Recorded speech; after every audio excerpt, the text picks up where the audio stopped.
Robbie with Connection Livestock. We're a family cattle marketing group, a cattle brokerage. We built Connection Livestock, which is an online marketplace, and we've been marketing calves with the Matador now for several years, and there's kind of a long history and relationship, and so I just am kind of bringing the event back around to the Matador, and I just wanted to talk about that relationship. I've had a fun history with the ranch. Once upon a time, I was a rosin jaw for the ranch when I was going to school, going to college here in Dillon.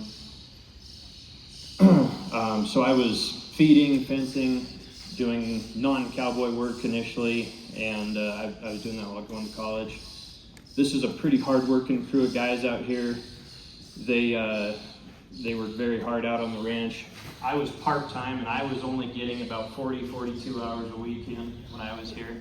And so anyway, I just have a lot of respect for what these guys do. About a third of my responsibility was to go out and feed. I was driving a tractor, feeding the heifers in the feedlot, feeding some cows outside. I was pretty good job security for Jared. I had him pretty busy in the mechanic shop usually. He kept his welder warm. And then about 2/3 of my job was to go out and fix fence on the west side of the ranch that the elk would tear up each and every single night. And so part of my job was herding the elk out in the morning, fixing the fence that they broke, and then coming back and doing it again the next day. And then my last spring that I was here, before I graduated, I got promoted. Kyle Harden, who was the manager, then asked me to fill in on the cowboy crew for branding season, and that was the top as far as I was concerned. Growing up, we had the Montana Cowboy picture book by Dave Stocklin, and it was a photo book. It featured a lot of the really great pictures off Montana ranches, particularly southwest Montana. Ranches like the Hairpin and the Big Hole, and cowboys at the Dragon Y, and of course the Matador, all these old historic barns, and I got to work with some of those same cowboys in that picture, and I got to work at a lot of those same spots that I saw in those pictures. So I thought I had pretty much peaked at that point. That was pretty cool to me. And after branding season, I went home back to Park City by Billings, and I ran our family's feedlot and started buying and selling calves with my dad, Scott. Scott and Mitzi have been in the cattle buying business, country buying, order buying in all of its forms for 32, 33 years now. So anyway, I went back to that business, and as their business evolved over the years from when I was a kid, it started out as being a country order buyer, just a good old country buyer, going out buying calves off ranches and buying calves in the sale barns, and that eventually evolved into repping for video auctions, and so when I came back, I was buying and selling, and I was always trying to throw my hat in the ring to do something with the Matador. That was a pretty big goal of mine 10 years ago. And April of 2018 came around, and that was when I finally got a return call from Kyle, and he was needing to sell the very last semi-load of heifers from the feedlot in the spring, and it was basically the bottom 100 head out of the 3,000, 4,000 heifers that the ranch was producing. So it was like the cutbacks off of the cutbacks at that point, and so we ended up selling those to some family friends, a client in northwest Iowa, the Clark family, and the grandpa, Denny, he came out with his own semi, and he loaded the calves, and Hank had just kind of started around that time, and so he and we kind of sorted them up the best we could and loaded them, and calves in the spring once they've been in the feedlot for a while, and they don't really look the best. A good hay-wing calf, and these were kind of exceptionally tough at that point. And Denny, when he left, he called Terrence, who is the son that we deal with and who handles most of the buying and the feeding business. And Danny chewed out Terrence and said that this is the ugliest set of cattle that you've ever had on the farm or that you've ever brought back to the farm. And so Terrence faced some ridicule about that in the beginning, but it became pretty apparent in only a few months afterwards that there was a pretty big engine under the hood of these heifers. They really grew, they shined up fast, and when they left, those sorry-looking little heifers were the size of boxcars, as Terrence puts it, and they had a final pay weight averaging north of 1,500 pounds, which is pretty exceptional for a heifer at that point. And this was the real, kind of the first peek to us that there's more to the cattle here, and this was really contrary to what we thought we knew about the cattle, what we'd heard from other buyers at the time. And because I'm kind of diving back into some of the Matador's herd history, but in the 90s and the early 2000s, the ranch kind of took a hyper-moderate approach. This is before any of the management that's here now and previous owners, and they took a hyper-moderate approach to the genetics and invested heavily in low-line Angus genetics, and the cows became extremely moderate, if you know what I mean. And at that point, they were still selling cattle to different places kind of all over. They went to feedlots in Canada, feedlots in Kansas, Idaho, the Midwest. They would go to grass operations in California. And Koch brothers actually fed the cattle themselves in their feedlots for a time.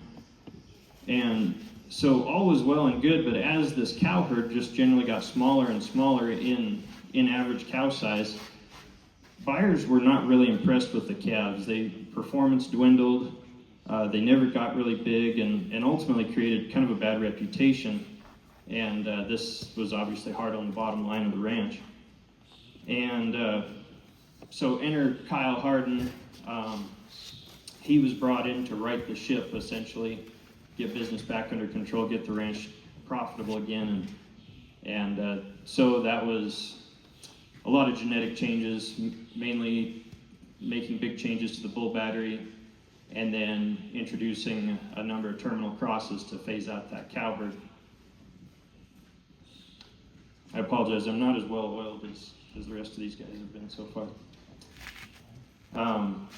He managed the ranch from 2011 to 18, changed the genetics, and during that time he started selling all the calves to one local buyer who was just taking them to grass. And so all the steers, all the heifers, it was basically one contract, and it was easy for the ranch. It really worked well for everybody. And so for something like 12 years, these calves all went to the same buyer as Kyle and the crew kind of renovated the genetic program. It was easy, but kind of the issue was those cattle would go to the next buyer in the pipeline. They'd be run out as yearlings, and then they'd enter the great big commercial feedlot system. And the ranch literally was not getting any feedback from that. They didn't know if they were doing the right thing or not. They had a pretty good idea things were moving in the right direction, but it was just impossible to really know that.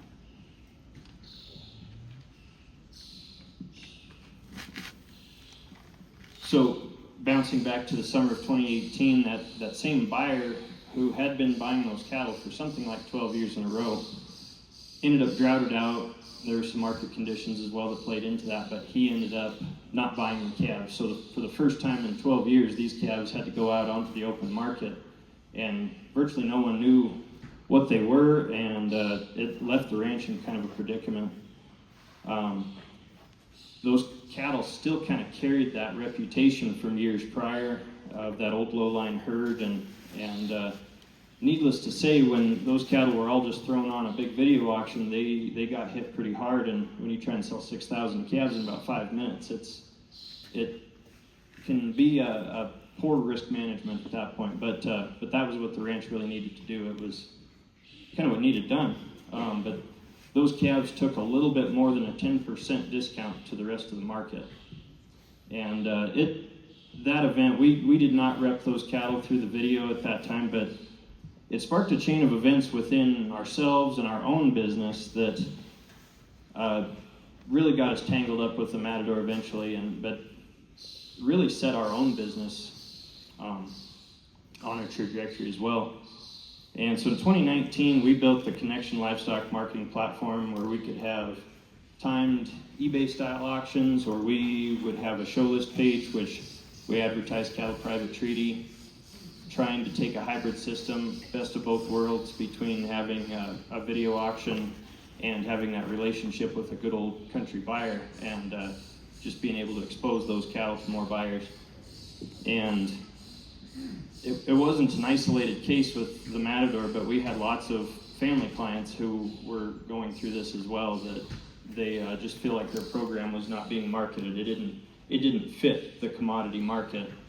And so we wanted to market the ranch's program, not just buy the calves that fit the market. So what we did is we built an online platform where full pages are dedicated to a set of calves, contract information.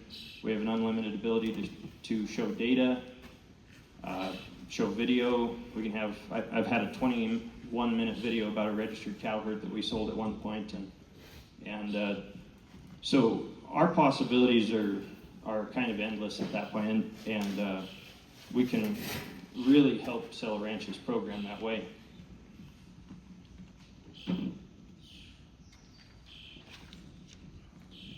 So part of the things that we really do well is the platform allows us to fully represent the cattle with a detailed listing, talk about the performance data, full transparency around management, genetics. Buyers know exactly what they're getting. It builds trust and drives value for sellers. And when cattle are marketed as part of a program, rather than just a lot number, they bring better prices and attract the right kind of buyers. We also let sellers set their own prices, and we sell cattle every day of the year, and we can sell any cattle on any market. So it limits a buyer or a seller's exposure to market swings instead of being locked into whatever the price is or whatever the futures markets are doing on sale day. And we can adjust to market trends in real time. Part of our, service is also analyzing futures markets and advising based on market timing as well, and saying, hey, we're bullish, we're in an uptrend here, but this is a good time to lay off some risk, get some steers sold. Let's hang on, gamble with the heifers, see what happens, and that's something that we're really doing right now with most of our customers. As a buying tool, the platform creates a low-pressure environment for buyers, and buyers can make informed decisions. They're not under any pressure the same way the seller is at an auction. They can evaluate cattle, ask questions, compare the prices, and buy on their schedule. And that flexibility leads to better matches between buyers and sellers, more consistent outcomes, and makes it really easy to do repeat business year after year. So we've had great success along that way, and not without a pretty tremendous amount of stress and pain, but immediately we had a positive response from clients on both sides, and sellers, buyers, and we grew our sales, marketing more bred cows, bred heifers. And the next challenge we faced was that with more sellers and more cattle and more buyers, it takes more money. And that's something that I really don't think is talked about enough in the industry right now. I think that's a much more serious issue than whether the price is going to go up another 10 cents or not. And so our answer was escrow. And escrow is the process by which, prior to shipping the cattle, buyers have to pay the gross contract dollars in escrow at least 24 hours before the cattle ship. So, say buyers they send their money to the escrow account on Tuesday, we ship the cattle Wednesday, buyers have a 24-hour inspection period to make sure the cattle are what we say they are, and then that money is wired to the seller on Thursday. So everyone's protected that way in a transaction, and it's safe for all parties involved.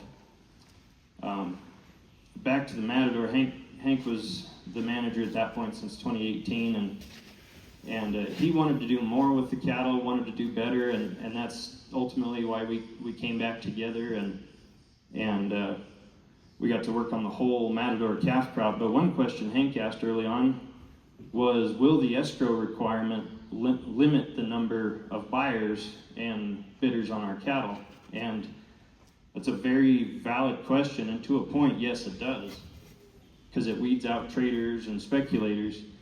But I asked him, I said, are people who don't have the money or won't put their money up, are they the people that we want to be selling $2 million worth of cattle to? And it was a pretty quick conversation at that point, so we moved right on to the next thing. So this ranch, being as big as it is, with as many cattle as it has, the steer calves are shipped over the whole month of October for somewhere in that 12 to 14 different shipping days.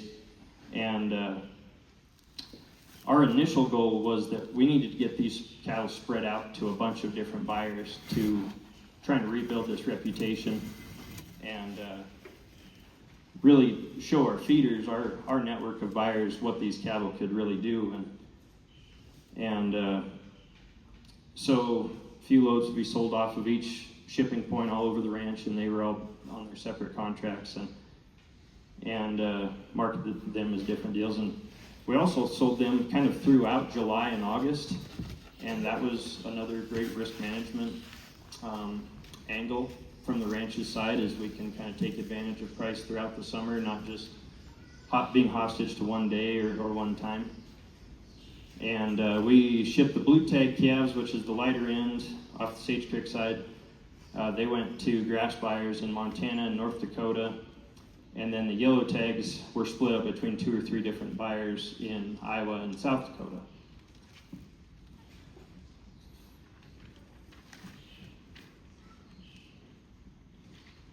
So I made sure some of the steers went to a buyer that I'd been selling cattle to for quite a while. He's in Northwest Iowa at Sioux Center.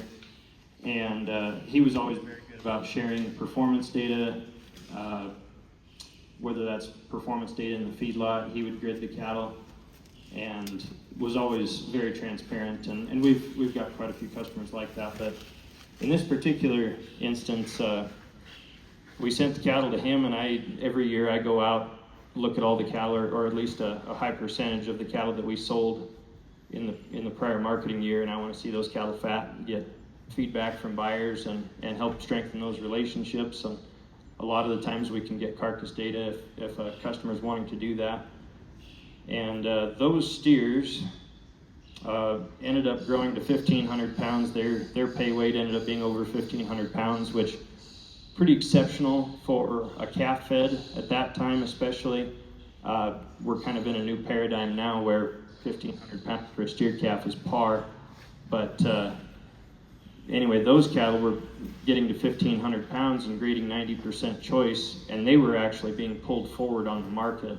So they still had time and fuel left in the tank to get bigger and grade better. So that was really eye-opening for all of us, eye-opening for Hank. It helped all of us make some better decisions going forward. So we did that in 22 and 23, spread those cattle out, and obviously we all know that the Canadian cattle market has been really strong these past few years, and they've been really aggressive coming down into the States, coming down into Montana, and they've got a pretty big effect on our market. So last year I started to pitch these cattle to a Canadian group, and I was immediately shut down. They said, nope, we don't want them. We know what cattle they are. We don't want them. And one of their order buyers had actually had the cattle, fed the cattle 20 years prior, so that reputation was still following us around at that point.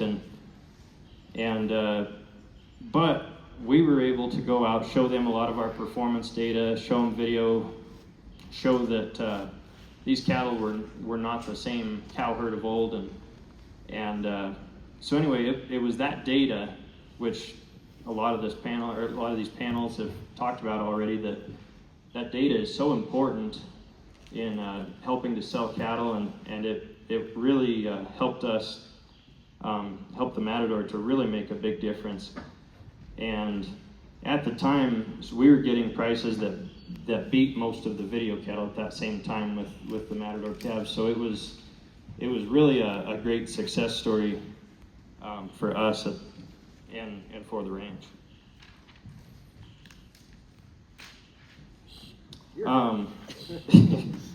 In later years, Hank started running the heifers. Hank started running the heifers over his yearlings, and we kind of found that that's where we can add values to these heifers, and so that gave us more risk management, I guess. We were able to diversify the income, the revenues for the ranch that way too. We were able to sell Matador cattle year round, sell some in the fall, some in the winter, some in the spring, and then obviously a lot of calves and yearlings through the summer. We also sold bred heifers for the first time last winter, which really has opened up a new realm for the ranch. One thing that we're really excited about, and I think that's where a lot of our value in the ranch is going to come in the future, is marketing these females. I sold 2 loads of bred heifers to a guy in Nevada, and we had 125, 130 of these bred heifers for sale. We were wanting to get them sold in all groups, or all in one group, but this buyer out of Nevada, he's like, I've only got room for 80 head or whatever, and I'm only going to have summer grass for those. And so I kind of did a little side deal with him. I said, all right, you buy these, I'll give you a little break on the cattle, and then just next spring, you sell them to me or through me as pairs, and this deal will all even out for all of us. And it was kind of a hard sell initially. He was really skeptical about the ranch, the cattle. Not that he knew any history, but it was really great being able to sell this program. This cow herd basically walks 50 miles from headquarters down to the Centennial Valley to Summer, and then back again in the winter, and they've got to keep a calf on their side, as a little baby calf on their side as they go down. So, and this cow herd has been doing that for something like 70 years. And so we're really able to use that information to help sell that program, and I think that's where a lot of the real possibilities lay in the future with this cow herd. And so my guy in Nevada, he ended up buying those heifers. We shipped them down, and I waited till about April 15th when those heifers were supposed to be done calving, and I called him and I said, hey Greg, how'd those heifers do? And he says, really good, I'm really happy with them. And I said, well, would you like to sell a load of pairs? And he said, hell no, these are the best cattle I've got on the whole place, I'm not selling anything. And so it didn't really work out great for me, but I feel like that's a pretty great success story for the ranch moving forward.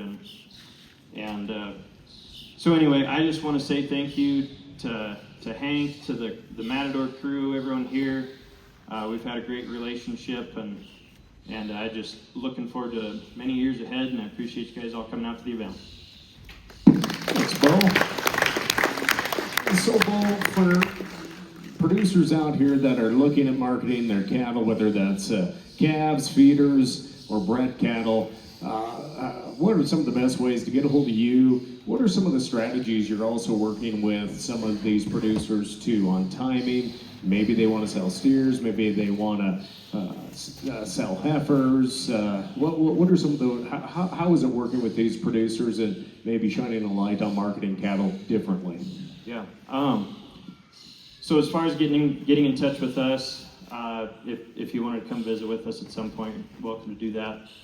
Otherwise, just go to connectionlivestock.com. You can Google us. We try really hard to make ourselves easy to find. As far as marketing cattle this year, we really work as risk managers.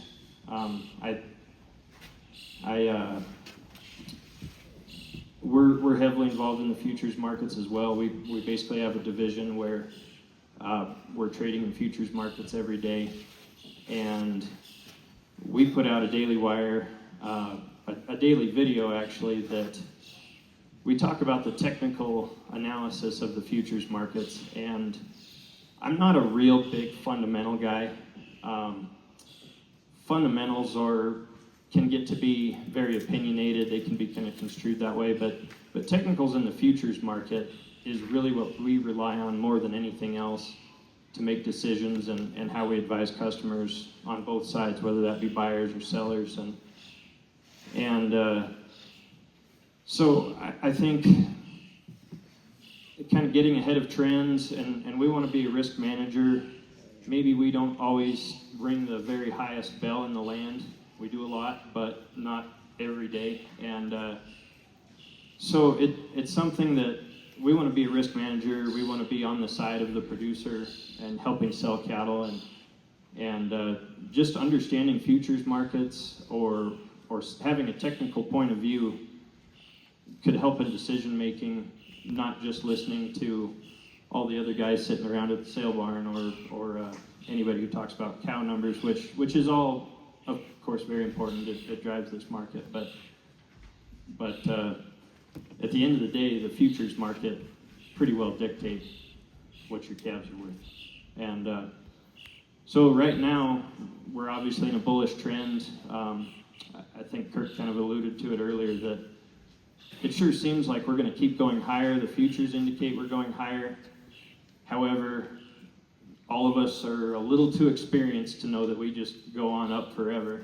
And in the last 10 years, we all have about 40 years worth of experience in the cattle markets. And so good risk management is just the way a guy should be.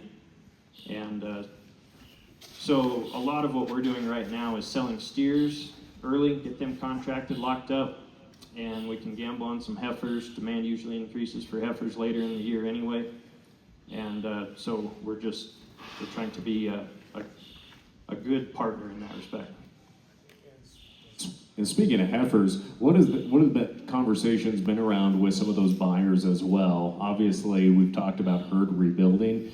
What have the conversations been with some of those buyers looking at replacement quality heifers that maybe will just go to feed? But what maybe regionally, what are you seeing with some of that buyer base, and what's the talk possibly here this fall for what they may or may not do with those heifers depending on what the drought situation is? I think there's just some very quiet rebuilding. Nobody's really aggressive at it. Had a few ranches that were gonna keep all their heifers last year. Prices got too good; they sold everything, and I think that it's just a very quiet, slow. I don't think there's any growth going on. It's just trying to fill in some holes and maybe get back to where we were 4 years ago. What questions do we have for Bo? Kirk. Talk loud. How do you deal with weight in your escrow?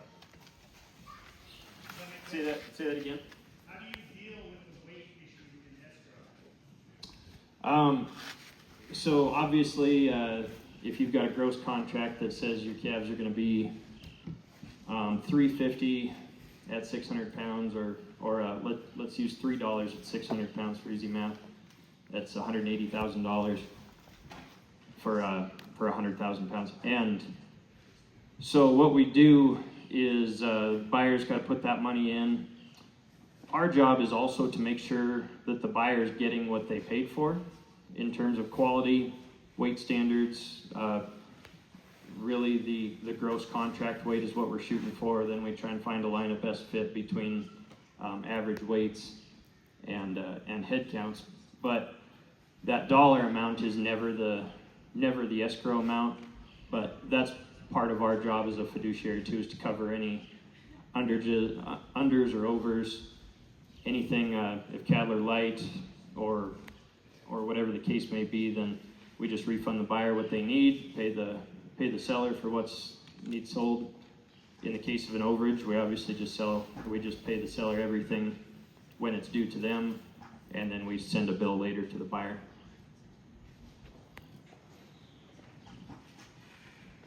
Any other questions? All right, well, let's give Bo Robbie and Connection Livestock